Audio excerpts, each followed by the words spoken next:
All of you should have this photo montage that we created earlier, where we have a couple of layers here. We have the background layer, which is the desert. We have a shadow that we made. We have this funny window over here, which with the landing window, and we have the Land Rover itself over here as well. Okay, one thing I actually noticed is that we forgot to cut out this background. Let me do that quickly now. Yours is probably already cut out, but I'm going to quickly do that. So I'm going to just quickly cut out this window on the back. Not that it matters, but and then I'm on this layer and I'm going to hit delete. Okay, so we've cut that out. Okay, so then the next thing we want to do is we're going to combine some of these layers. So just to make it simpler. So for example, the shadow here and this window might as well combine with the Land Rover. So I'm going to select all these three layers. I'm going to right click on them, or two-finger click, whatever you want to call it, and then scroll down until I get to merge layers. And what that's going to do is going to merge these three layers together. So now there's just one layer that has the Land Rover with the shadow on it.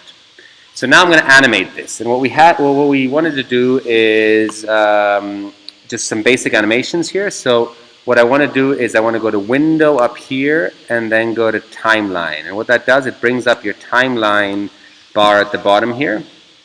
Once you've done that, you say Create Video Timeline, and that brings up this video timeline here. And what that is, by default, I believe it is 5 seconds long, but you can make it shorter or longer as you wish by moving this bar at the top here. So if I wanted to make it half this, like 3 seconds long, I would put it over here.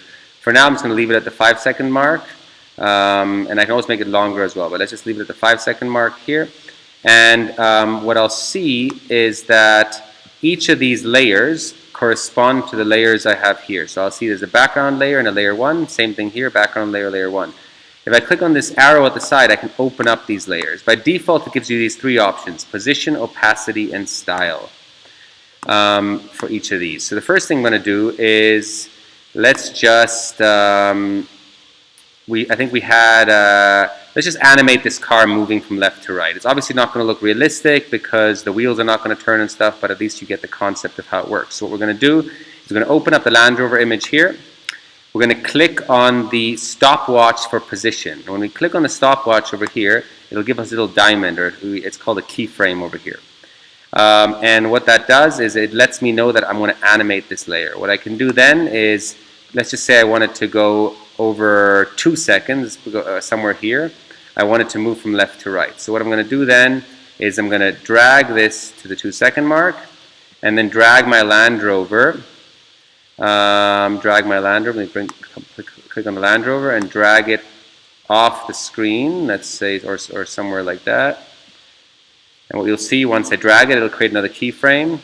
What happens now is if I scroll through it, I'll see that it's driving off the screen that way. If I wanted to make it drive slower, for example, what I would do is I would actually move this keyframe further along. Because if I move it further along, it obviously is going to happen over more time. So now, if I click here, it's going to happen slower. And I can also, if I want to go to the first timeline, instead of start at the middle, I want it to start off the screen, I could do the same thing. I could just have it sort of, where would it be? Somewhere here, drive along. So now I'm going to have an animation of it driving there. Okay. The next thing is, let's see, what else can we animate? Oh, we wanted to do the headlights. I guess we can do that later. Let's first animate it. We'll have the background get darker. As far as getting the background darker, what I did is I went back to my layer panel over here on the right hand side, and I just duplicated this layer. So if I right click on it, I should just be able to go down and say duplicate layer. Now I have two layers that are the same. Now this top layer, I'm going to make it a bit darker. So what I'm going to do on this top layer is I'm going to go to Image, Adjustment, and probably the easiest way to do this is go to Hue Saturation. What I'm going to do is I'm going to go and make it darker. So I'm going to bring down the lightness, make it a lot darker. We can just leave it something like that. Or, well, why not make it all, I don't know, something. So basically very dark. and then say OK. Obviously, it's not realistic as well because the sun is still there, and there's a lot of other things we could animate, but it's just more to get the point across. We made it quite dark, and what we want to do is we want it to slowly get dark. So this top layer here, what we want to do is we're going to start off by opening it, the dark layer, and we're going to put the opacity. So click on the opacity panel, letting us know that we're going to animate this. We're going to put the opacity down to 0. So the way to do that is you click on opacity, and I'm actually going to go down to my layer panel and put the opacity down to 0. And then as the Land Rover sort of goes from left to right, at some point I'm going to increase the opacity up here. And because I'm increasing the opacity, you'll notice it automatically creates a keyframe. And so as the Land Rover is moving from left to right, the opacity increases and eventually gets quite dark. So here we have a Land Rover moving from left to right. It's an image again. It's not, and the opacity changing a bit. I think we're going to probably leave it at that for now.